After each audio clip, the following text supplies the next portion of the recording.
Nosotros hemos hecho un tránsito en la UBI de avanzar de enfoque basado en la cobertura, es decir, atender a agentes educativos afro, a un enfoque basado en atender a agentes educativos que trabajan con niños y niñas afrodescendientes y que además incorporen prácticas políticas y tradiciones en el quehacer de esos agentes. Eso hace que el acento del trabajo se ubica fundamentalmente en garantizar procesos de equidad, de inclusión y de pertinencia, abandonando el enfoque anterior de la cobertura. Es decir, lo que nos interesa es que esa acción de ese agente educativo sea capaz de incorporar sin angustia, creo que sería la palabra clave, sin angustia, todos los procesos culturales, sociales y culturales y políticos de la comunidad donde se ubica. Es decir, que no lo hace por presión, que no lo hace sencillamente porque hay una ley que lo obliga, sino porque él ha incorporado en su quehacer, en la práctica de atender poblaciones diferenciales y asume eso como como un hábito. Claro que no es tan fácil, porque eso implica deconstruirse como sujeto y entonces ese es un proceso mucho más largo. Finalmente lo que decimos es, si usted como agente educativo permite como persona, permite que el tema lo toque, pues permitirá que sus prácticas educativas se transformen. Nosotros iniciamos un proceso investigativo que no termina, porque cada vez que arrancamos el proceso, arranca el proceso investigativo nuevamente, y lo que hemos ido encontrando es que las comunidades afrodescendientes, digamos que de manera muy habitual, desarrollan un conjunto de prácticas que promueven el desarrollo del cuidado de la infancia.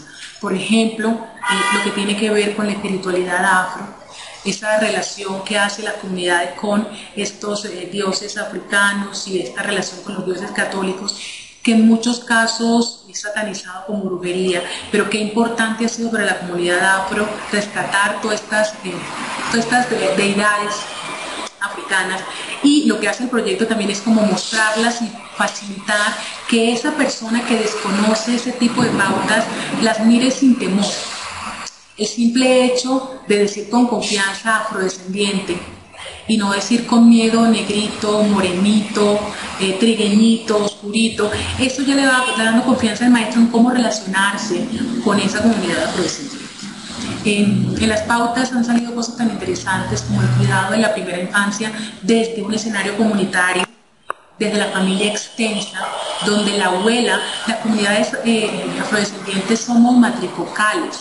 El eje está en la madre, en la abuela, en la tía, y eso hace que ellas generalmente sean las que proveen cuidado y protección. Incluso hay comunidades donde son las que trabajan.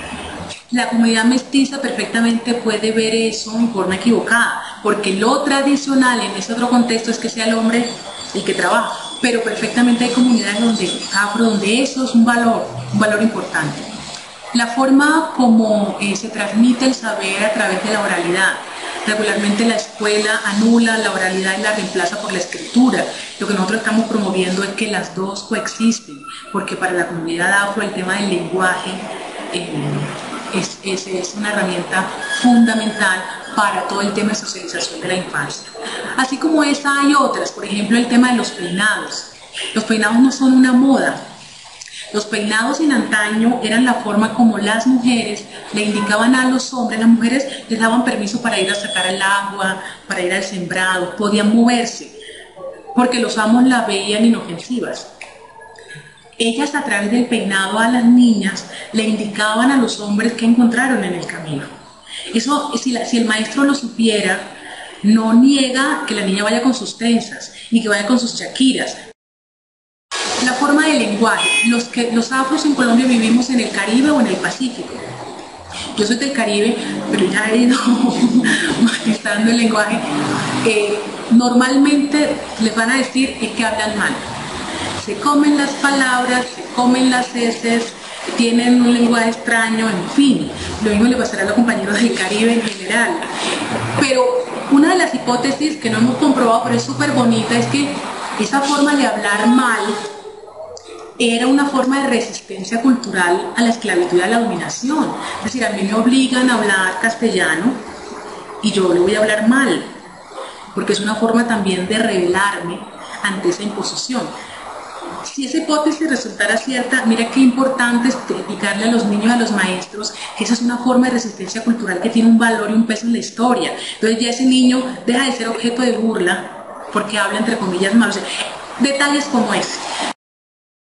Un poco lo que vamos a trabajar este año es empezar a elaboración de juegos tradicionales con elementos de la naturaleza que implique muñecas afro, de pelo crespo, que impliquen carros de balineras, que impliquen el juego del trompo, el tema de las rondas y los cantos.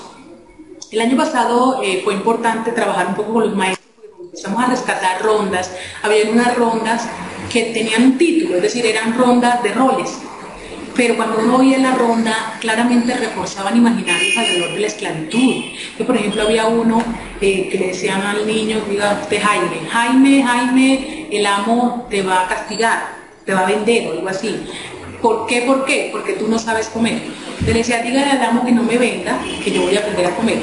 Esta era aparentemente un juego de roles, pero mira qué contenido tan fuerte tenía con relación a legitimar la esclavitud y asumir que había un amo. Entonces, si uno le canta eso al niño 3 veces a la semana, pues él empieza a sentir que ser esclavo no era tan malo. Entonces, ese tipo de cosas van saliendo y uno empieza a trabajarlas con los agentes educativos que son también muy inocentes porque no han tenido acercamiento a este tema. Hay cuentos que son realmente muy duros frente a la comunidad afro, frente a la pobreza, frente al género.